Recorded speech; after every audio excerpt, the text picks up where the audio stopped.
नमस्कार, वाहेगुरु जी का खालसा, वाहेगुरु जी की फतेह। इस वीडियो के अंदर हम बात करने वाले हैं यूट्यूब के एडसेंस अकाउंट की। यूट्यूब के एडसेंस के अंदर सभी को एक कॉमन प्रॉब्लम आ रही है। जिन लोगों ने अमेरिका का यूएस टैक्स फॉर्म भरा है, तो उसके बाद उन सभी को अब सिंगापुर टैक्स फॉर्म भरने की फॉर्म दिखाई दे रहा है। अब जब भी आप अपने एडसेंस के अंदर जाते हैं, तो अधिकतर लोगों को वहां पर रेड ऑप्शन दिखाई देती है कि इसको अभी के अभी फिक्स कीजिए। अब इसको फिक्स कैसे किया जाता है? देखो, आपका अमेरिका का टैक्स फॉर्म सबमिट किया हुआ आपने, आपके एडसेंस का जो एड्रेस है और यूएस का जो टैक्स फॉर्म का एड्रेस है, उन दोनों का सेम था। लेकिन कई बार यहाँ पर कई लोगों से गलती हो जाती है। जब भी वो सिंगापुर का टैक्स फॉर्म सबमिट करते हैं, तो वहां पर कोई ना कोई ऐसा एड्रेस मिसमैच हो जाता है, या आपके आधार कार्ड, पैन कार्ड के अंदर आपने करेक्शन कराई हो, वोटर आईडी कार्ड के अंदर करेक्शन कराई हो, तो आप उस एड्रेस को सिंगापुर वाले टैक्स फॉर्म के अंदर अपना एड्रेस भर देते हैं।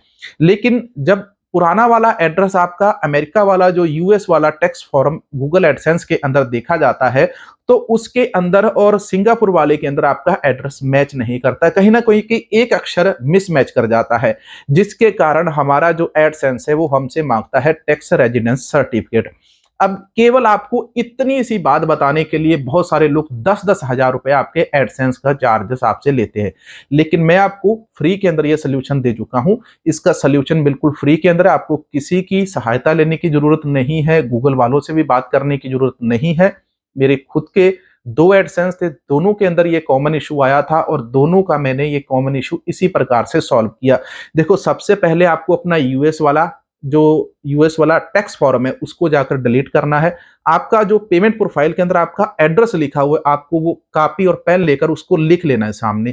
फिर इसके बाद आपको अपना यूएस टैक्स फॉर्म सबमिट करना है, उसके अंदर आपका सेम एड्रेस होना चाहिए जो आपका पेमेंट प्रोफाइल के अंदर है।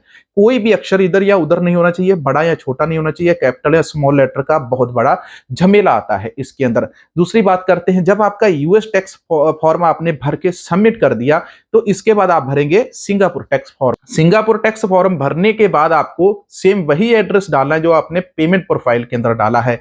तो जब आप सिंगापुर का ये फॉर्म भी डाल देंगे, तो इसके बाद आपको ये जो रेड वाला एरर आता है ये नहीं आएगा, बिल्कुल नहीं आएगा। 100% गारंटी है मेरी, यकीन कीजिए। इसीलिए मैंने इस वीडियो को बनाया, क्योंकि बहुत सारे लोग इस टैक्स फॉर्म को सबमिट करने के लिए पैसे ले रहे हैं, बहुत सारे लोग दूसरों को गाइड करने के लिए पैसे ले रहे हैं। वो कहते हैं हम क्रिएटर से बात करेंगे, क्रिएटर सपोर्ट से बात करेंगे, सिंगापुर वालों से बात करेंगे, यूएस वालों से बात करेंगे। यहां तक कि इसके बारे में मैंने इंस्टाग्राम के ऊपर, यूट्यूब चैनल के ऊपर टेक्निकल योगी जी है, जो योगी टेक्निकल, आप उनको देखते होंगे, मैं भी उनको देखता हूं, और मैंने उनके बहुत सारे वीडियो देखे। हर वीडियो के अंदर कमेंट करता रहा कि सर इसका सोल्यूशन बताओ। कि तो टैक्स रेजिडेंस सर्टिफिकेट आपका सीए आपको दिला सकता है। उसके लिए आपको अपना टैक्स भरना पड़ेगा, आईटीआर भरनी पड़ेगी, जिसके ऊपर आपका 4-5 हजार रुपए खर्च आ जाएगा। मैम, इतना सा खर्च आ जाता है।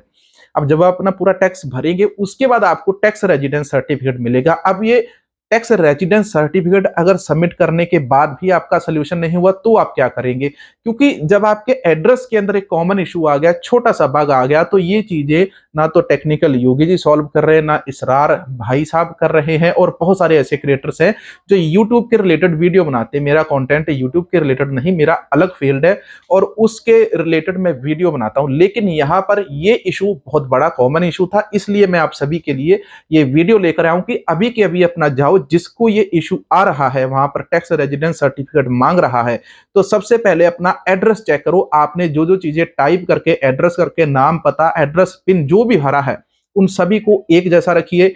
पेमेंट प्रोफाइल के अंदर, एडसेंस के अंदर आपका सेम होना चाहिए, यूएस टैक्स फॉर्म के अंदर भी आपका एड्रेस वही होना चाहिए, और सिंगापुर वाले के अंदर भी वही होना चाहिए।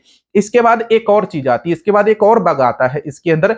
यदि आपने कहीं पुराने समय के अंदर अपने इसी जीमेल अकाउंट से कोई ब्लॉगर, ब्लॉग स्पॉट अकाउंट बनाया हुआ है, तो यानी कि आप गूगल की एक फ्री वाली वेबसाइट बनाकर उसको चलाते होंगे, उसके ऊपर ब्लॉग लिखते होंगे, तो आप उस ब्लॉगर वाली प्रोफाइल को भी डिलीट कर दीजिए। क्योंकि यदि आपकी वो प्रोफाइल मोनेटाइज नहीं है, तो आपको वो वाली चीज सिंगापुर टैक्स फॉर्म के अंदर मांगी जाएगी कि आप वेबसाइट रन करते हैं, आपको सिंगापुर का टैक्स फॉर्म सबमिट करना पड़ेगा। सिंगापुर का टैक्स फॉर्म अब सभी को सबमिट करना पड़ेगा, ये सभी के लिए मैंडेटरी है। किसी को आज अपडेट आती है, किसी को कल आती है, लेकिन पिछले 6 महीने से लगातार सभी को ये आ चुकी है। मुझे भी दोनों ही चैनल्स के ऊपर आ चुकी है, और वहां पर दोनों पर मैंने अपनी सबमिट कर दी है। ये चैनल हमने केवल सभी की हेल्प के लिए खोला है। इसके अंदर किसी की कोई फीस नहीं है, केवल आपको सब्सक्राइब करना है और बेल आइकन दबाना है। यदि आप एक यूट्यूबर हो तो आपको एडसेंस अकाउंट के अंदर बहुत सारी प्रॉब्लम्स आ जाती हैं, तो उनका हमारे पास जो सॉल्यूशन होगा अपनी तरफ से, कि जो हमें दिखेगी कि ये एक बेसिक कॉमन इशू है, उसके अंदर लोगों का कोई भी समाधान नहीं कर रहा, इसका आंसर नहीं दे रहा, तो वो हम आपको जरूर बताते रहेंगे समय समय के ऊपर। लेकिन ये क्रिएटर्स की सपोर्ट करने के लिए मैंने चैनल नहीं बनाया, जस्ट एक बेसिक टिप्स है, बेसिक जानकारी है, जिसके द्वारा आप अपने इन एरर्स को जो गूगल एडसेंस के अंदर आते हैं उनको कैसे फिक्स कर पाएंगे। अपने एड्रेस को चेक कीजिए बस। यदि आपको वीडियो अच्छा लगे, आपकी प्रॉब्लम सॉल्व हो जाए, तो वापिस आकर हमारे इंद्रपाल सिंह ऑफिशियल चैनल को फिर से सर्च करके सब्सक्राइब कर लेना। धन्यवाद, नमस्कार। वाहिगुरु जी का खालसा, वाहिगुरु जी की फतेह।